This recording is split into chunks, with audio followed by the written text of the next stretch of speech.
Trata-se de uma reclamação trabalhista de um trabalhador, líder de campo, trabalhava na usina, gerindo ali as atividades de campo, que desenvolveu carcinoma, câncer de pele no rosto. Na ocasião que ele desenvolveu em 2013 essa doença, ele trabalhava à noite, no período noturno. Desenvolveu essa doença, fez o tratamento, não fez cirurgia por ocasião do primeiro tratamento, não foi necessário fazer cirurgia, diferentemente do que foi referido em plenário. Fato este que não é veraz, não fez cirurgia e, por conta disso, comunicou à empresa, a médica, a sua médica pessoal, fez um laudo que ele não poderia trabalhar exposto à atividade solar. Veio a trabalhar em período noturno, na turma da noite da empresa. Ali ele ficou trabalhando por um ano e pouco. Então, o seu encarregado falou que o que ficava no período diurno precisava transferir ele para o período diurno, porque houve uma demissão, diminuição de pessoal. Ele questionou com o encarregado que ele tinha tido câncer há menos de um ano. A sua mulher estava grávida e foi por causa da gravidez da mulher que ele aceitou ir trabalhar no período diurno. Foi por conta da gravidez da esposa, ele foi trabalhar no período diurno. Com 12 meses que ele estava durante o dia, houve uma recidiva de câncer. A recidiva, que é sabido e consabido pela literatura médica, dos inúmeros estudos que nós juntamos aos autos, mas é sabido e consabido pela lógica do que ordinariamente acontece, a recidiva que é muito mais forte, cruel e lesiva que a primeira constatação da doença. Tanto é que agora sim, neste segundo caso, ele teve que fazer a cirurgia. Por ocasião da recidiva, ele foi obrigado a fazer a cirurgia. E mais, está com uma tremenda de uma cicatriz no rosto, porque entrementes ele conseguia a cirurgia, ele foi demitido da empresa, aí ele conseguiu a cirurgia com base no plano de saúde ali, que estava no meio da demissão, só que para fazer a reparação estética da cirurgia, ele estava demitido, aí ele já não tinha plano de saúde. Então a lesão estética se agravou pela impossibilidade dele ter plano de saúde, porque ele estava demitido discriminatoriamente, sim. Porque na empresa sabia-se que ele tinha tido câncer, tanto é que transferiram ele para a noite, sabia-se que ele tinha tido câncer, por ocasião, quando transferiram para o período diurno, e quando ele foi demitido, ele já vinha reclamando que vinha sentido dores. Tudo isso reconhecido na empresa e pela prova testemunhal coligida nos autos. A prova que revelou que quando ele foi demitido, era sabido que ele estava doente, que ele tinha tido a doença. E mais, se não bastasse a prova feita pelo trabalhador, ainda há a questão envolvendo a inversão do ônus da prova, simulado pelo Colégio Tribunal Superior de Trabalho, que neste caso, a reclamada, estas empresas, esse conjunto de empresas bilionárias, esse conjunto de empresas bilionárias, tiveram a coragem de vir nos autos, sustentaram uma tese que foi redução de pessoal, porque acabaram com a frente de trabalho de Angélica, porque não haveria mais transporte dos trabalhadores de Angélica para ter levado até a usina.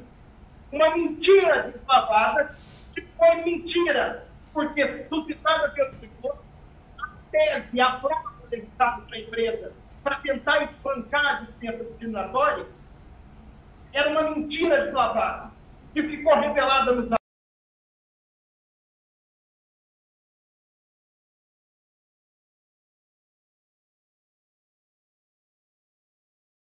A rigor, suscitar uma questão de ordem técnica, que eu acho que essa matéria envolvendo dispensa discriminatória, talvez nem fosse o caso da gente estar analisando ela a fundo, porque a reclamada recorrente, empregadora do trabalhador, por ocasião, interpôs seu recurso ordinário, em 13 de maio de 2022.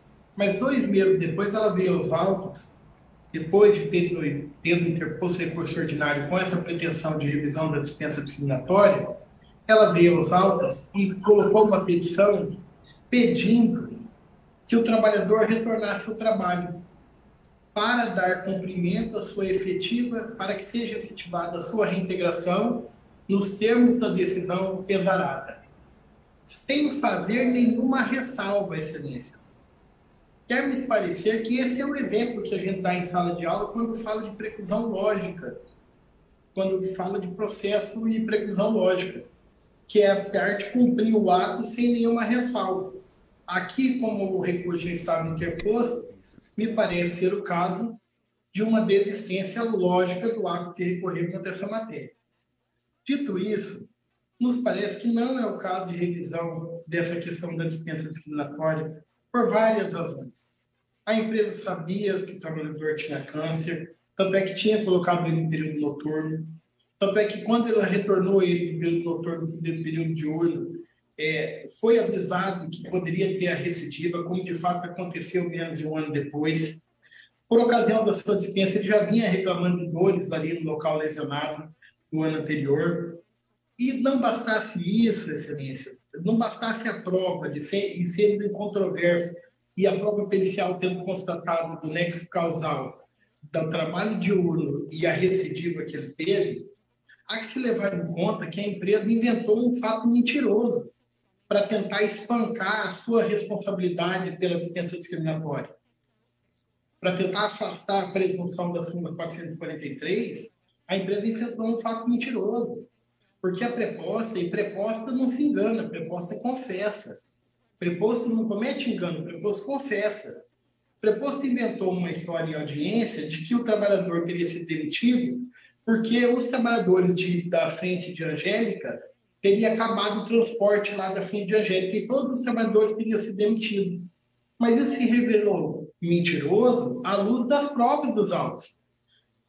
Constatado pela própria contradição da preposta, que ora dizia um número de trabalhadores, ora dizia outro, com a prova testemunhal que diz que os trabalhadores teriam sido demitidos em janeiro, a testemunha trazida pela empresa, mas o reclamante foi demitido em maio, e finalmente por uma prova documental, feita pela cooperativa dos transportadores lá de Angélica, a Coopertran, que veio aos autos da prova documental, dizendo que perdurou o trabalho, o transporte dos trabalhadores de Angélica para a usina até 25 de fevereiro de 2019. Então, esse fato nunca existiu. Então, a empresa criou um fato para tentar justificar a dispensa discriminatória do autor. Então, por tudo isso, nos afigura, não é o caso de se falar em dispensa, em revisão dessa questão da dispensa discriminatória, ao contrário, excelência.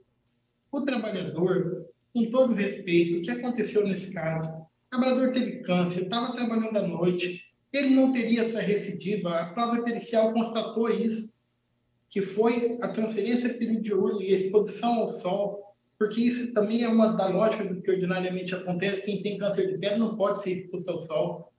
O trabalhador teve essa recidiva que está sendo muito mais grave, agora ele tem que fazer cirurgia. Então, nos afigura que não é hipótese de revisão da dispensa discriminatória, mas sim de majoração dos danos morais. São empresas de porte bilionário. E o exemplo que elas têm que dar não é dessa condução temerária no processo. Vejam que o que se tenta é explorar a condição do trabalhador até o último minuto, porque face a atos contraditórios. De um lado, bota a trabalhar para sugar até a última gota, mas continua recorrendo para conseguir reformar a decisão e mandar ele para a rua. Então, é o caso, o nosso sentido de aumento, majoração dos danos morais, majoração dos danos estéticos e pensionamento vitalício, já que a perícia apontou 100% de incapacidade para o trabalho ao qual ele sempre desempenhou nas lides do campo. É essa a sustentação, por essas razões nós pedimos. Obrigado, excelência.